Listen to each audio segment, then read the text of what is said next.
আমি ঠকেছি, কিন্তু আমার মতো তোমরাও যাতে না ঠকো, না ভুল কাজ করো, এই নিয়ে আজকে ভিডিওটা শুরু করছি। তো আজকে হচ্ছে বুধবার। শরীরটা প্রচন্ড খারাপ আমার, ভয়েসও দিতে পারছি না, জানো এত খারাপ। মেয়েরও শরীরটা খুবই খারাপ। তো সকালে সব কাজ, ওই শরীর অসুস্থতার মধ্যে সব কাজ কিন্তু করতে হয়েছিল, বাসি কাজগুলো সব আস্তে আস্তে করেছি। তো করার পরে এই যে মেয়ে তো স্কুলে যায়নি, যেহেতু মেয়ের এখন মর্নিং স্কুল চলছে, তো তার জন্য মেয়ে স্কুলে যায়নি, তাই শরীরটা খুবই খারাপ। ওরটা আরও বেশি খারাপ। তো তার জন্য একটুখানি এই যে টিফিন বানানোর জন্য দেখো একটু গোলা রুটি বানাচ্ছি। তো ডিম দিয়ে আজকে গোলা রুটি বানাচ্ছি। তো কেমন হয়েছে, তো আজকে প্রথম ট্রাই করছি, দেখি। মোটামুটি ভালোই হয়েছে। গোলা রুটি তো এমনি আটা দিয়ে করি, তো আজকে ভাবলাম ডিম দিয়ে করি, তো দেখি কেমন হয়। না, ভালোই লাগছিল খেতে। তো এই যে এখন টিফিনটা বানিয়ে নিচ্ছি, তো মেয়েকেও এখন খাইয়ে দেবো। আর মেয়েটা না শরীর খুবই খারাপ, কাশি, ঠান্ডা, জ্বর।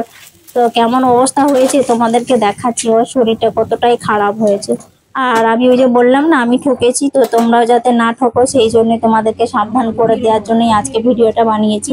তো দেখো, টিফিনটা বানিয়ে নিয়েছি। আর এই যে এখন মেয়ে ডাক্তারখানায় গিয়েছিল, তোর বাবা নিয়ে গেছিল, তো নিয়ে এসেছে ওষুধ খাবে, তার জন্য আমি আগে টিফিনটা ওকে খাইয়ে দিচ্ছি। আর দেখো খেতে খেতে দেখো কাশি এত হচ্ছে না, বমি চলে আসছে। তো দেখেই আমার তো খুব খারাপ লাগছে, জানো তো। ছেলে মেয়ে যদি শরীর খারাপ হয় তাহলে কোনো কিছু রান্না বান্না কিছু করতে ইচ্ছে করে না, কোনো কাজে মন বসে না। তো যাই হোক, ওকে এখন খাইয়ে দিচ্ছি। ও তো কিছুই মানে খেতেও চাইছে না, জানো। জ্বর মুখে তো কোনো কিছু রুচি হয় না, তাই না, কিছু খেতেও ভালো লাগে না। তো না খেলেও সে ওষুধটা খাবে, না খেলেও তো আর হবে না, একটু কিছু খেতে হবে। তো এত জ্বর এসেছিল না, মানে থার্মোমিটার দিয়ে আমি জ্বরটা ওকে বললাম যে মাপো। তো ও যেহেতু এখন জ্বর না, থার্মোমিটার দিয়ে মাপতে শিখে গেছে। তো ভালোই হলো, মাপে ও দেখলো যে 101-2 মতো জ্বর এসেছে। আমি বলি তাহলে তো খুবই প্রচন্ড জ্বর। তারপরে থেকে আবার ও স্যার বারে বারে ফোন করছে যে আজকে যাব ওদের মর্নিং স্কুল, তাহলে বিকেলবেলায় যাই। আমি বলি স্যার, ও তো এত জ্বর 101-2, তাহলে কি করে আপনি আসবেন? আর ও এসেও বা পড়তে পারবে? বসতেই তো পারবে না, এত শরীর খারাপ করছে। তো স্যারকে আর ম্যামকে বারণ করে দিলাম যে আজকে আসতে হবে না। তো মেয়ের জ্বর এতটাই ছিল না, ওকে বললাম যে তাহলে চলো তোমার মাথাটা আমি ভালো করে ধুয়ে দিই। তো ভালো করে মাথাটা ধুয়ে, ভালো করে মাথাটা জলটা ঝরিয়ে নিয়ে দেখো একটুখানি চিরুনি করে দিচ্ছি। আর ভালো লাগছে না, আর অনেকটা বড় চুল আছে না, ভালো করে যদি জলটা না মুছে দেয় আবার ঠান্ডা লেগে যাবে। তো এই জন্য মাথা টাথাগুলো এমন হয়ে গেছে, চোখ মুখ সব ফুলে গেছে। তো তারপরে দেখো ওই যে এখানেই শুয়ে রয়েছে। তো আমি তারপরে নিজে একটু চান করেছি, আমারও কিন্তু ঠান্ডা লেগে জ্বর কাশি সবই হচ্ছে। তো আমাকে তো সংসারের কাজগুলো তো করতেই হবে, করার তো কেউ নেই। তো একলা সংসারে যা হয় অবস্থা তোমরা জানো। তো শরীর খারাপ হয়ে গেলেও কেউ দেখার নেই, নিজের শরীর নিজেরই যত্ন নিতে হবে। তো এইরকম। তো এই যে টুকটুক করে কাজগুলো করছি, আর রান্না বান্না সেরকম বেশি কিছু করব না। তো মেয়ে তো কিছুই খেতে পারবে না, সেই জন্য আর একটা সেদ্ধ ভাত বানাবো। তো ওইগুলোই আমি আর মেয়ে দুজনে খেয়ে নেবো। তো এই যে এখন বোতলে জলগুলো ভরে নিচ্ছি। তো এগুলোই না হলেও হচ্ছে না, সব কাজ তো করতেই হবে। তারপর থেকে আর কোনো ভিডিও বানায়নি, জানো, এত শরীর খারাপ করছিল না। তো তারপরে না বৃষ্টিও হয়েছিল আমাদের এদিকে। তো বৃষ্টি হওয়ার পরে তখন তার ভালো লাগছিল না। তো একটুখানি শরীরটা সুস্থ হয়েছে, মানে যে ওষুধ খেয়ে তারপরে বৃষ্টি হয়েছে। আর বৃষ্টি ওয়েদারে না একটুখানি লাল চার সাথে পাঁপড় ভাজা বেশ ভালো লাগে খেতে, আমার তো ভালো লাগে। তো মেয়েকে এখন আমি ওকে হরলিক্স বিস্কুট এগুলো কিছু দিচ্ছি না, যেন তো কাশি হচ্ছে। আর দুধ খেলে কফটা বেশি আবার মানে বসে যাবে। তো সেই জন্যই আর ওকে দিচ্ছি না। আমি বললাম যে লাল চা করেছি, গরম গরম লাল চা আদা দিয়ে করেছি, খাও। তো ওকে একটা পাঁপড় নিয়ে ওই খাচ্ছে। আর ওই চা করেছি একটু বড় বড় গ্লাসে না, 2 গ্লাস করে করেছি। তো লাল চা না খেতে বেশ ভালো লাগে, লাল চাটা খেলে কোনো শরীরে কোনো ক্ষতি হয় না। তো এইদিকে দেখো, আর এখন সন্ধেও হয়ে গেছে, কিন্তু আমি সন্ধে টন্ধে দিয়ে চা খেতে বসেছি। চা খেতে খেতে বসে এই যে আমি আর মেয়ে দুজনে এখন কথা বলছি। আর ঝড় বৃষ্টি তো হয়েছে, আর কারেন্ট নেই, জানো। চারিদিকে অন্ধকার হয়ে গেছে। যেহেতু আমাদের ইটভাটা আছে, সেই জন্য আমরা বুঝতে পারি না। ইটভাটা না থাকলে আমরা অন্ধকারের লোকের মতো হাতড়াতে থাকতাম। তো এইরকম অবস্থা। কিন্তু দেখো আমার সংসারে কিছু কোনো জিনিসের অভাব নেই। হ্যাঁ, তো আমার মা লক্ষ্মীর কৃপায় আমার সংসারে সব কিছুই আছে। তো আমার কোনো জিনিসের অভাব নেই, হাজবেন্ড আমাদের জন্য সব কিছু করে রেখেছে। তোমাদের সঙ্গে এই যে গুরুত্বপূর্ণ কথাটা সেটাই শেয়ার করছি, তো সেটাই তোমরা মন দিয়ে শুনো, তোমাদেরও কাজে লাগবে। তো তোমাদের সাথে একটা জরুরি কথা বলার জন্য আমি এসেছি। তো কি বলতো, মেয়ের শরীর খারাপের জন্য না ভিডিও তো বানাইতে পারি না, আমারও শরীর খারাপ, তার জন্যই। তো ভিডিওটা এমনিতেই ছোট হয়েছে। তা আজকে তোমাদের সাথে একটা জরুরি কথা শেয়ার করছি। আমি ঠকেছি, যেই রকম আমার মতো তোমরা যাতে না ঠকো, তো সেই ভিডিওটাই তোমাদের সাথে শেয়ার করছি। তা আমি ঠকে ভুল করেছি, তো যাতে আমার বন্ধুরা যাতে না ঠকে, আমি যেমন না জেনে করেছি কাজ, তো তোমরাও সেটা না জেনে যদি করো তাহলে তোমরাও ঠকবে। তাই তোমাদের সাথে আমি একটা জরুরি কথা শেয়ার করছি, তো সেটা তোমরা প্লিজ মন দিয়ে শোনো, আশা করছি তোমাদের কাজে লাগবে। তো আমি কিছুদিন আগে একটা সোনার দোকানে গিয়েছিলাম, মানে বড় শোরুম দোকানগুলোতে। তো সেখানে গিয়ে আমি আমার মেয়ের জন্য মানে ওই স্টোন স্টোন নিয়েছি।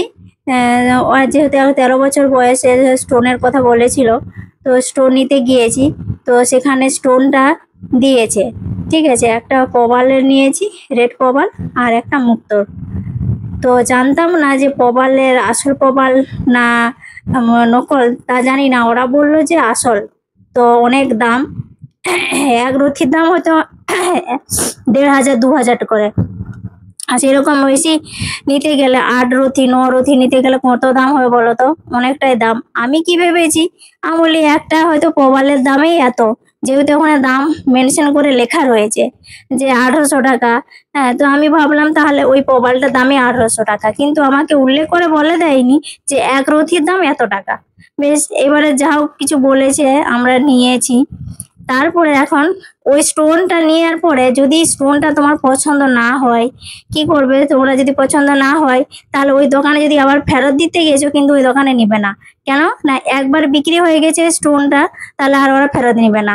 তো আমি এইভাবে ঠকেছি। আর একটা কথা বলছি, ওই জন্য স্টোন তোমরা কোনো যদি নিতে চাও, স্টোন নিবে ভালো দেখে নিবে, নিজের পছন্দ মতো নিবে।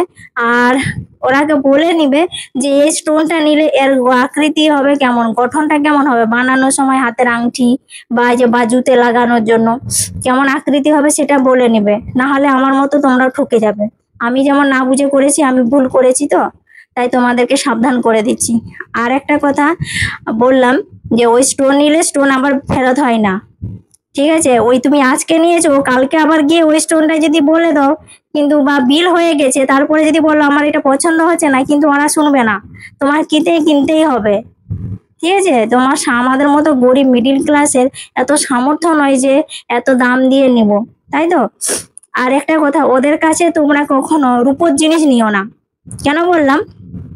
রূপোর জিনিস ওরা ভালো জিনিসটাই দিবে, কিন্তু ওদেরকে তুমি যদি ফেরত দাও, ওই কিছুদিন ইউজ করার পরে ওই যে তোমার কেটে গেছে, বেঁকে গেছে, কিছু তো হবে, ছিঁড়ে গেছে, তো ওই ভালো তুমি নিয়েছো রূপোর জিনিসটা যদি ওই দোকানে আবার ফেরত দিতে গেছো, কিন্তু ওরা ফেরত নিবে না, জানো? ফেরত নিবে না। তাহলে তুমি যে এত দাম দিয়ে ভালো রূপোটা নিয়েছো, তাহলে তুমি কোথায় বিক্রি করবে বলো তো? এমনি ওই ফুটপাতের দোকানে বিক্রি করে ওরা তো একটা গড় দাম হিসেবে নিয়ে নেবে, তাই না? তাহলে কার ভালো হবে বলো তো? ওদের তো লাভ হচ্ছে, কিন্তু আমাদের মতো মিডিল ক্লাসের মধ্যবিত্ত পরিবারে কিন্তু লস হবে। তো এই কথাটাই তোমাদেরকে বলার জন্যই আমি এই ভিডিওটা বানিয়েছি, ঠিক আছে? তাই তোমাদেরকে বলছি, তোমরাও এভাবে ভুল কাজ করো না। সোনাটা নিতে হয় নাও, কিন্তু স্টোন আর রূপোর জিনিস কখনো ওই বড় বড় দোকানেতে নিও না, নিলে ঠকবে আমার মতেই।